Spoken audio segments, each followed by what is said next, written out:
Hi folks, coming to you from my balcony as my apartment has been taken over by Girl Scout cookie rewards. Over 140 King's Girl Scouts participated in the program this year, and they did an amazing job. As a result, I have about 30 largest boxes of rewards scattered across my home for the area's girls. Anywho, I apologize for my absence on my campaign social media. I've been busy attending to some personal issues as well as doing some behind the scenes work for the campaign. There's been a lot of things going on in the King's School District. Some good and some bad. So there's a lot to process. Over the next few days, I'm going to publish videos with my thoughts about it all, including with today and the issue of racism in our schools. There's really no debate about it. The King's community has a problem with racism. Within the first month of my family moving here, I had the pleasure of a group of white men brave enough to chant "Build the Wall" inside a Latinx-owned Mexican restaurant, and other loudly spoken phrases against Latinx people. Later, I got to witness kids in the schoolyard doing the same thing. I have a friend from my high school days who is the absolute sweetest, wouldn't hurt a fly. When he goes to Kings Island, his black face and dreadlocks get him pulled over as a suspect. I've been down that very patch at Kings Island Drive 100 more times in my short time in this neighborhood than he has his entire life. And I've never been pulled over, even for a legit moving violation or expired registration. As a performer, he has a distinct look. There's no way he looks like so many people with warrants. This afternoon, I asked my daughters to name a black teacher or staff member that they know of, having been in 2 or 3 of the King's schools, and they said they could not name any. I then followed up asking if they knew of teachers or staff members who are people of color, and they could only name 2, with one of them being that because before the pandemic, I would sometimes bring my children to the King's Diversity and Inclusion Committee. They're not even old enough to be in the same building he teaches. Too many of our PTOs are also lacking in diversity. I'm the only person I know who has served on a PTO board who wasn't both female and white, and I'm white. Let's not forget the sharing of stories on Instagram by King students about their experiences with racism, or the basketball team with horrible names on their jerseys approved by families and coaches.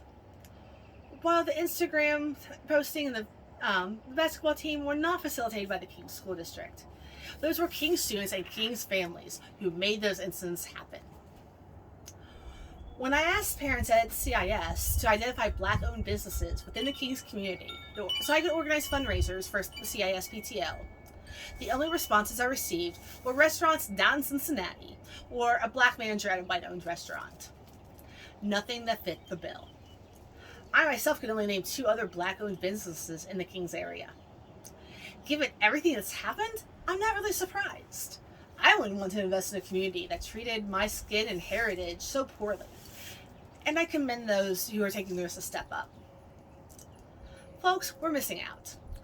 I know so many of us joke about the new businesses that are going in vacant spots are going to be chicken or pizza chains. But our economy could be so much richer if this area were attracted to more people who want to invest, more people who want to live here.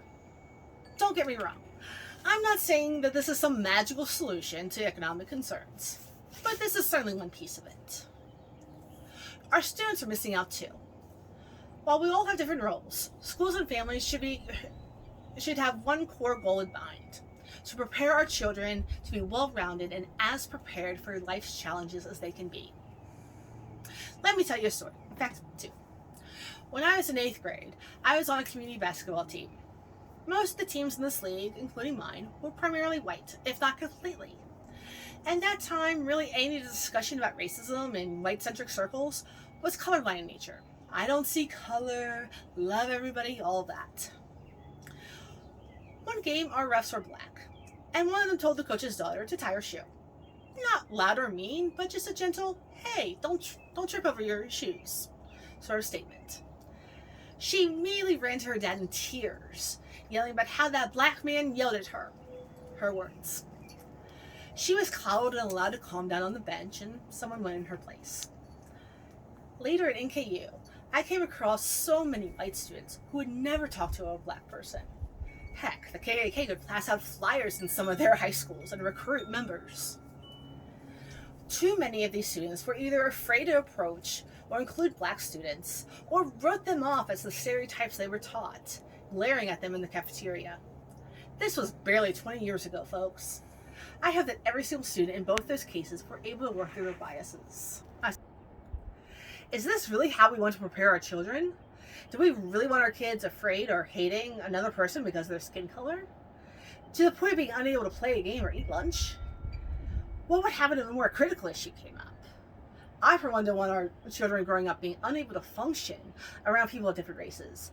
And I know so many parents and community members do not want this either for our children. To keep this from happening, important conversations need to be had.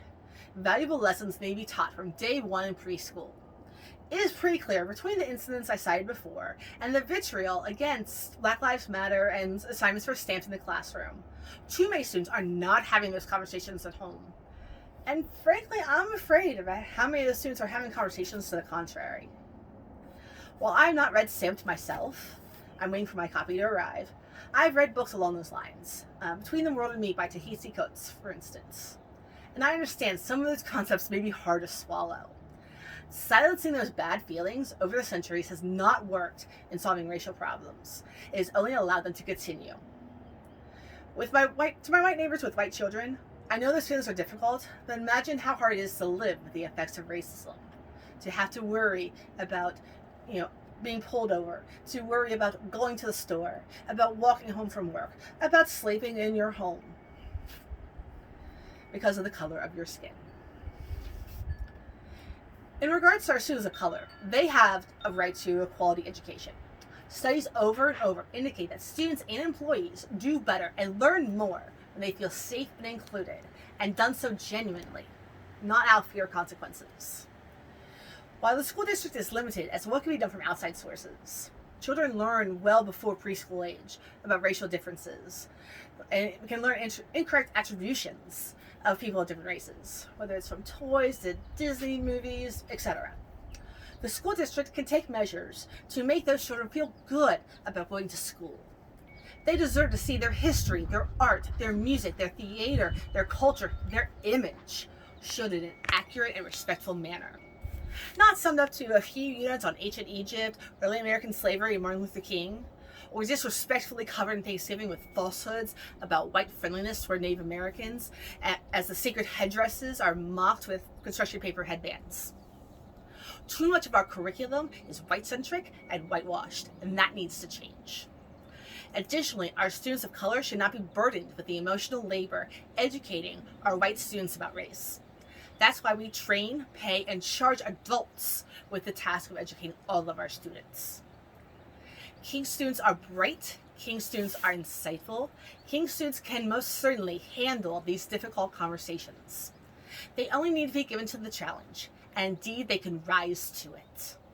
I applaud the inclusion of Stamped, the organization of Kings Organizing Against Racism, Multicultural Nights, and other measures taken to address this issue.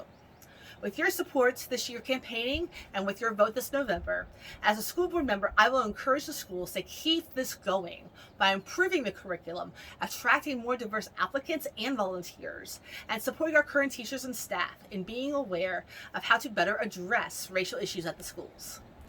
While our efforts alone won't prevent another tragedy like the murders of Ma'Khia Bryant, Tamir Rice, or Timothy Thomas in the near future, it is a step in the right direction, and the effect can benefit all of us beyond measure. Thank you.